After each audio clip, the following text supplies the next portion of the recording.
Parkinson betegség az egy olyan betegség, aminek a tünetei, tehát a parkinsonos tünetek, vagy a parkinsonos tünetegyüttes más betegségekhez is társulhatnak, így van. Tehát számos egyéb agyi betegség öltheti a parkinsonos tünetegyüttes formáját, tehát sok különböző eredetű agyi betegség, mint például az Alzheimer-kór is okozhat parkinsonos jellegű tüneteket. De ez azonban különbözik a Parkinson-kórtól, amikor azt mondjuk, hogy ez a bizonyos, jól meghatározható agyi degeneratív betegség okozza a parkinsonos tüneteket. Nagyon gyakran még a Parkinson-kórhoz társulnak egyéb betegségek, leginkább ugye a depresszió.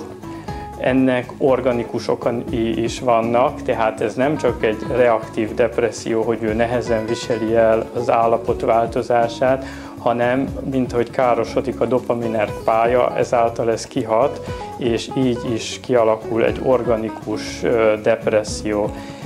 Ennek is nagyon fontos a kezelése, és hosszú távon meg sajnos beszélhetünk egy szellemi leépülésről is. Mindenképp a Parkinson betegek egy fokozott odafigyelést, segítséget igényelnek. Gyakran nem mernek egyedül elindulni az utcára, mert félnek az eleséstől, aminek meg is van a reális esélye, és erre oda is kell figyelni, tehát hogy érdemes, hogy kísérővel menjen, nagyobb törődést, nagyobb odafigyelést igényelnek.